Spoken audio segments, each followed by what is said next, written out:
Ever pick up a product labeled natural or non-toxic and wonder, is it really? Welcome, friends, to the Nontox Mama channel, where we help you create a healthier home with less overwhelm and more intention. Hi, I'm Amanda, the Nontox Mama, and today I'm going to talk all about that because I've been there too. We're talking Greenwashing 101, how brands use it, what it really is, and how to spot the different words on packages. I'm going to take a look at some products. This one says no artificial colors, flavors, or preservatives. When you turn it over, you see natural flavors. That's just a way of hiding all kinds of different ingredients and synthetic products. Here's another one. No artificial flavors, colors, or preservatives. And it also has natural flavors in it. Another way of hiding many different synthetic products. Natural flavors sound really clean, but they're actually one of the least transparent things on a label. They can represent a mix of heavily processed ingredients, and companies don't have to tell you what's in the blend. Most people probably tolerate them fine, but because we don't know the source or processing, it's one of those ingredients I try to limit, especially in foods my kids eat often. Remember, keep it clean. Here's another product, Tashi Organic Layered Fruit Bars. Bursting with real fruit purees and juices. It's organic. Then you go back here, it has natural flavor. Also hiding a whole bunch of stuff. Citric acid. Citric acid is made from mold. Citric acid sounds really natural, but most modern citric acid isn't from lemons. It's usually made through mold fermentation, often using corn sugar. For most people, it's probably fine, but some sensitive individuals, especially kids, or people with mold or gut issues, notice irritation or reactions. So in our home, I'm not extreme about it, but I'm more mindful of it in things we use daily, like toothpaste and supplements. Keep it clean! Then we can compare two different types of bars. Made Good, which is a bar that I used to buy a lot for my kids, and Made with Local. Made Good bars have natural flavors, agar, a type of sweetener, which isn't the best, sunflower oil, seed oils, so not the best ingredients. Made with Local, they use honey as sweetener, organic gluten-free oats. That's the one I would choose for my kids.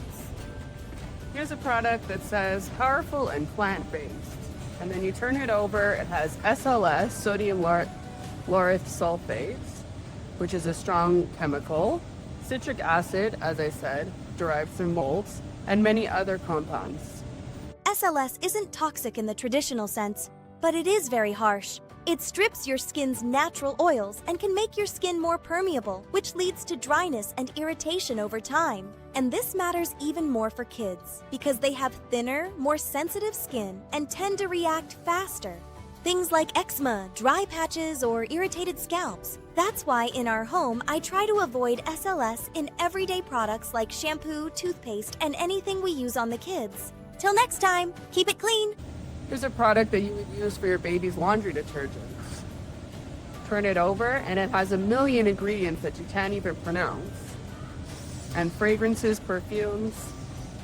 When you see fragrance or parfum on a label, it's not just one ingredient. It can actually represent dozens of undisclosed chemicals. Companies are allowed to keep fragrance formulas secret, so you don't really know what's in it. For some people, it's fine, but for others, it can trigger headaches, skin irritation, or sensitivities, especially in kids. That's why in our home, fragrance is one of the main things we try to avoid or minimize. So, keep it clean. Another product has PEGs, that's petroleum-based products, fragrances and perfumes.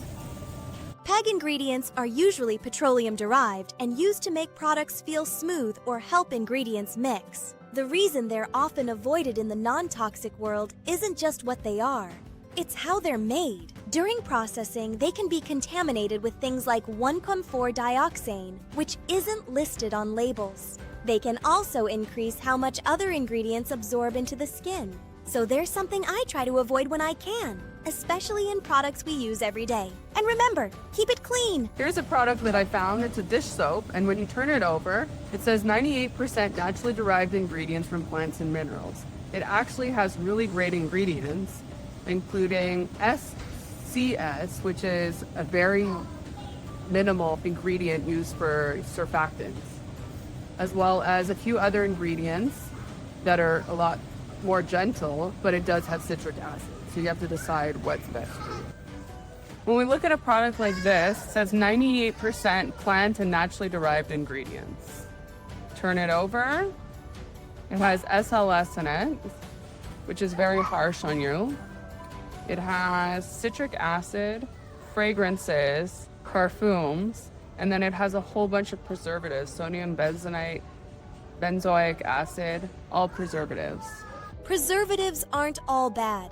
They're there to stop mold and bacteria and keep products safe. But the reason many non-toxic families are more mindful of them is because we're exposed to preservatives all day long through skincare, hair care, food, and baby products. Some types are also known to irritate sensitive skin or raise hormone concerns, especially with daily use. So in our home, it's less about avoiding every preservative and more about choosing simpler products with gentler ingredients and less overall exposure.